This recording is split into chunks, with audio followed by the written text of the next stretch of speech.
যদি শীত দ্বারা সোজা করে কোনো বক্তব্য দিয়ে থাকে সেটা দিয়েছে আমাদের খলিলুর রহমান সাহেব। নিষেধ করতে পারতো, কোনো সন্দেহ নাই। অ্যাডভোকেট আবু হেরা রাজাকি, ভারত সরকার বলছে হাসিনার বক্তব্য ভারত অনুমোদন করে না, আবার দিল্লিতে বসেই শেখ হাসিনা একের পর এক রাজনৈতিক বক্তব্য দিয়ে যাচ্ছে, তাহলে ভারতকে আসলে নীরব দর্শকের ভূমিকা পালন করছে?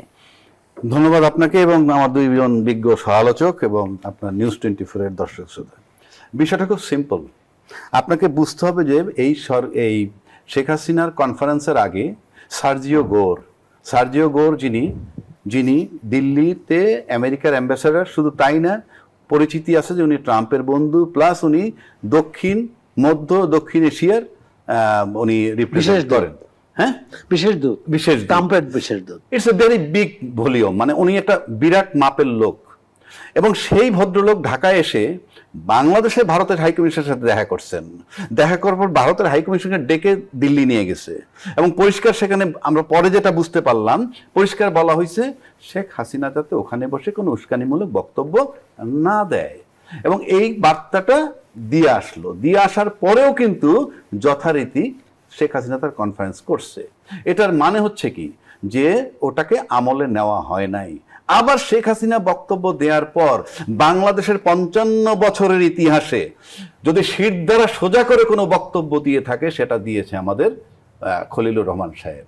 এবং যে সমস্ত শব্দগুলো প্রয়োগ করা হয়েছে এবং সেখানে বলা হয়েছে উনি গণহত্যা করেছেন, উনি দণ্ডপ্রাপ্ত মৃত্যুদণ্ডের আসামি এবং ওনাকে শেল্টার দেওয়ার মানে আমাদের সার্বভৌমত্ব নিয়ে প্রশ্ন তুলছে। আমি খলিলুর রহমান সাহেবের বক্তব্যটা দিচ্ছি। এবং এইগুলো সাধারণত এই ধরনের শব্দ ব্যবহার করে যুদ্ধ অবস্থায় এরকম। ঠিক তার পরিপ্রেক্ষিতে আমরা যখন এই রণধীর জয়সওয়ালের বক্তব্য শুনলাম, তখন তিনি বললেন যে এটার সাথে ভারত সরকার সম্পৃক্ত না তার বক্তব্যের সাথে। ইয়েস, আই ডু এডমিট যে ঠিক আছে সম্পৃক্ত না, বাট নিষেধ করতে পারতো, কোনো সন্দেহ নাই। কারণ একটা দেশের মধ্যে বসে আপনি যখন আরেকটা দেশের বিরুদ্ধে কথা বলবেন এবং দেশে উস্কানিমূলক কথা বলবেন, ঠিক তখন সেটাকে আপনি বন্ধ করতে পারতেন। এখন প্রশ্ন হচ্ছে ভারত সরকারের কাছে, ব্যক্তি শেখ হাসিনা বড় না বাংলাদেশটা বড়? সেই প্রশ্নের জায়গাটায় আমরা এখন আসতে চাই। আপনার পর্যবেক্ষণ কি বলে? হ্যাঁ, ব্যক্তি শেখ হাসিনা বড় না বাংলাদেশ বড়? আমি তো প্রশ্নটা রাখলাম, কিন্তু এখানে একটা কথা আছে।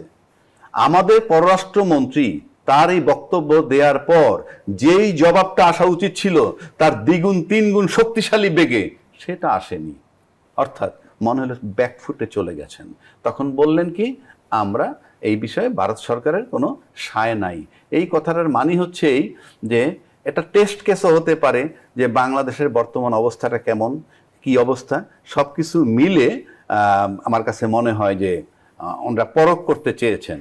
কিন্তু আজকে পর্যন্ত আমি মনে করি যে মানে ভারত সরকারের উচিত এমন কোনো বক্তব্য অ্যালাউ করতে না দেয়া। কারণ আপনাকে রাষ্ট্রের সাথে কাজ করতে হবে, রাষ্ট্র টু রাষ্ট্র। এবং ইউনূস সরকারে আসার পর বাংলাদেশ ভারতের যে সম্পর্কটা ছিল একটা বৈরী সম্পর্ক আমরা দেখছিলাম, এবং আমরা মনে করছি নির্বাচন হয়ে গেলে তারপর সব ঠিক হয়ে যাবে। এবং তারা বলছিলেনও যে নির্বাচিত সরকার আসলে আমরা নির্বাচিত সরকারের সাথে সমস্ত রকমের কাজ করতে আগ্রহী। তাহলে নির্বাচিত সরকার আসছে, তার মানে কি নির্বাচিত সরকার is not the issue, rather সরকারটা তাদের মন মতো হয় কি না। অর্থাৎ আমি অনেকদিন আগেও বলেছিলাম শেখ হাসিনার জায়গাটায় সরকারকে দেখতে চায়। এখন শেখ হাসিনার জায়গায় যে সরকারটা থাকবে না সেই সরকারের সাথে ভারতের সম্পর্ক ভালো হওয়া। ভারত কি আসলে পুতুল সরকার চায় যেন তাদের সরকারের বিষয় না, বিষয় হচ্ছে আপনি দুইটা স্টেটমেন্ট ধরেন, আপনি এখানে শেখ হাসিনাকেও ডামি ধরতে পারেন, এখানে ইভেন খলিলুর রহমান। কারণ যে বক্তব্য খলিলুর রহমান সাহেব দিছে, আপনি চিন্তা করেন যে শেখ হাসিনার নেপথ্য শক্তিকে, খলিলুর রহমানের সাহেব নেপথ্য শক্তিকে, এই দুইটার জন্য যদি চিন্তা করেন তাহলে দুইটা ডামি দাঁড়ানো আছে, কিন্তু বক্তব্য আসতেছে এরকম। অর্থাৎ ওই শক্ত শব্দগুলা প্রয়োগ করার ক্ষেত্রে খলিলুর রহমান সাহেবেরও কোথাও একটা শক্তি আছে। যে শক্তি, যেমন হাসিনা একটা শক্তি আছে, নিষেধ করা সত্ত্বেও উনি ওখানে কনফারেন্স করতেছে। সুতরাং আমার কাছে মনে হয় যে বাংলাদেশের আমরা লোকগুলা বা বাংলাদেশের সরকারগুলা আদৌ কখনো স্বাধীন ছিল কিনা, কখনো হয়তো আমি ওনার নেতৃত্বে, কখনো হয়তো আপনার নেতৃত্বে, কখনো আজিজ ভাইয়ের নেতৃত্বে, আমার কাছে এ পর্যন্ত তাই মনে হয়। ধন্যবাদ জানাচ্ছি অ্যাডভোকেট আবু হেরা রাজাকি। জনাব এবি আজিজ, ডামিকে যেমনটি অ্যাডভোকেট আবু হেরা রাজাকি প্রশ্ন তুলেছেন, ব্যাপারটা হলো আমাদের কাছে পরিচিত যে আপনিও যার লোক, উনিও তাই, সোরাব ভাইও তারই লোক, বা রাজ্জাকি ভাইও তারই লোক। তো ব্যাপারটা দামি হয়ে গেল। অর্থাৎ দুই পক্ষই, এখানে খেলোয়াড়কে, আমি তো বলছি যে আমরা ভূ রাজনীতির চক্করের মধ্যে আছি অথবা ফাঁদের মধ্যে আছি। হ্যাঁ, এখন খেলতেছে, শেখ হাসিনাকে নিয়ে খেলতেছে, ভারত খেলতেছে, যুক্তরাষ্ট্রও খেলতেছে, অন্য কেউ খেলতেছে না, এই দুইজনের খেলা। এর মধ্যে আমরা দেখছি যে সামাজিক যোগাযোগ মাধ্যম থেকে বিভিন্ন মহলে কিন্তু একটি প্রশ্ন ঘুরপাক খাচ্ছে, হাসিনা জীবিত না মৃত? না, এটা বলছে এই কারণেই যে ধরেন সোহরাব ভাই ও প্রবীণ, আমি তো ধরেন 78 সাল থেকে প্রফেশনে, আর অবজারভারে আসছি 80 সালে, আমি সেখান থেকেও যদি কাউন্ট হয়, কোনো ব্যক্তি, কোনো রাজনীতিবিদ, কোনো ব্যক্তি প্রেস কনফারেন্স করছে, তার চেহারা দেখা যায় নাই অথবা রিপোর্টারের চেহারা দেখা যায় নাই, এরকম ইতিহাস আমি দেখিনি। হ্যাঁ, প্রেস রিলিজ দিচ্ছে, অন্ধকারের ভিতরে প্রেস রিলিজ দিচ্ছে, এখন ফ্যাক্ট চেক দেয়, কিন্তু অডিও ভিডিও অর্থাৎ হাজির হয়ে তার কোনো ইন্টারভিউ, কোনো চেহারা দেখা যায় না, এটা দেখা, এই জন্যই এরকম একটা জনশ্রুতি তৈরি হয়েছে। আদৌ তিনি বন্দি কিনা, আদৌ তিনি জীবিত কিনা, এই প্রশ্ন আসে।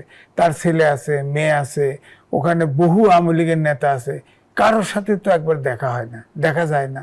আবার যেখানে প্রেস কনফারেন্সে যেটা বলছিলাম, ফরেনার্স দের করেসপন্ডেন্ট, অর্থাৎ ভারতের ফরেনার করেসপন্ডেন্ট, যারা ফরেন করেসপন্ডেন্ট, সেখানে জয় ছিল, সেখানে আপনার সাকিব আল হাসান ছিল, আর নওফেল ছিল।